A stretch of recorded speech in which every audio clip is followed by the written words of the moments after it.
Hello and welcome to my channel for news about the Fact Gossip 24. Please follow and subscribe for more information. Alana, your friend, is me. Let's begin. 90-Day Fiance. Brandon and Mary's Instagrams troubling. Are they clout chasing? 90-Day Fiance. The Other Way Season 5 couple Brandon DiNuccio and Mary Damasue raise red flags with their behavior and content on Instagram. 90-Day Fiance.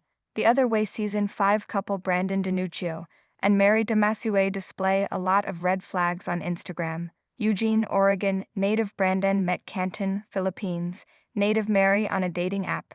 They spent 2 years communicating with each other before Brandon flew to the Philippines to live there with Mary permanently. Brandon and Mary have an obsessive, controlling, and jealousy-ridden relationship that has been playing out for viewers to see this season.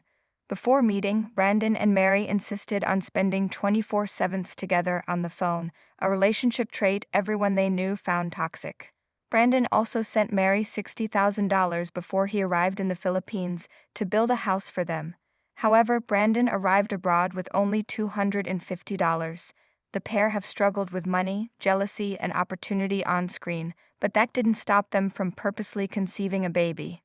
After the pregnancy news, Brandon and Mary's relationship grew worse, with Brandon yelling, not taking responsibility, and deciding to sleep in the town square during the day. But during the last episode, Brandon promised he would shape up as a partner and a future father. He and Mary became engaged and got her grandpa's blessing. Brandon and Mary seem to be trying to take advantage of their 90-Day Fiancé fame. They each frequently use their Instagram accounts to promote their presence on Cameo, where fans can pay to get messages and videos from the pair. This could mean they could end up like some of the other franchises' airtime and clout-chasing couples, like Jibri and Miona Bell, or Natalie Mordov-Seva and Mike Youngquist.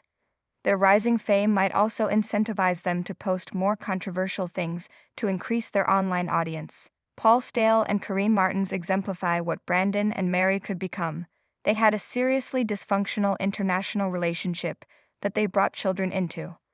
However, the mess that was filmed and the popularity and viewership their drama garnered prompted their continued involvement with the 90-Day Fiancé franchise. No matter how toxic things were, Brandon and Mary could fall into that pattern of bad decisions, more children, and unhealthy circumstances, which could get them more airtime. Mary recently posted a suspect picture on Instagram that got 90-Day Fiancé fans speculating about whether she and Brandon were expecting a second child, with a caption cryptically saying "BLSing" on a picture of Brandon making the heart around her belly. Mary led onlookers to believe they were pregnant again, given the lack of context. Mary and Brandon, both 24, have proven they can barely function in their relationship, so bringing on a second baby when fans don't even know how they've handled the first is concerning. Mary later confirmed, before shutting off the comments, that the photo was a throwback from her first pregnancy.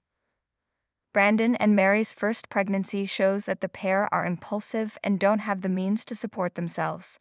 They don't think things through but are also caught in the throes of being with each other physically after having an online relationship for so long. Also, now that Brandon and Mary are married, in the eyes of Mary's religion, they can have more kids without disappointing her grandparents, and they may take advantage of that. One of the most stressful things about Brandon and Mary's relationship is their money issues. Mary dropped out of school allegedly because of Brandon's jealousy, and she runs a small convenience store in the Philippines.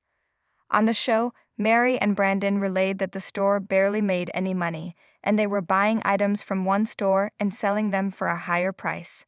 Furthermore, Mary got them into debt by borrowing money to build the store. Brandon also arrived in the Philippines without money after spending everything he had on their home and getting there. Brandon and Mary appear to still be living in the Philippines, which means they are under the same or similar circumstances. On the show, Brandon mentioned he couldn't work in the Philippines since he and Mary weren't married. Now that they are married, his eligibility to work status may have changed, but Brandon's wage in the Philippines wouldn't be anywhere near what he could make in America. At this point, it's hard to determine how Brandon and Mary are supporting themselves and their baby, and it doesn't look like they are answering that on Instagram outside of their Cameo plugs, which is a red flag.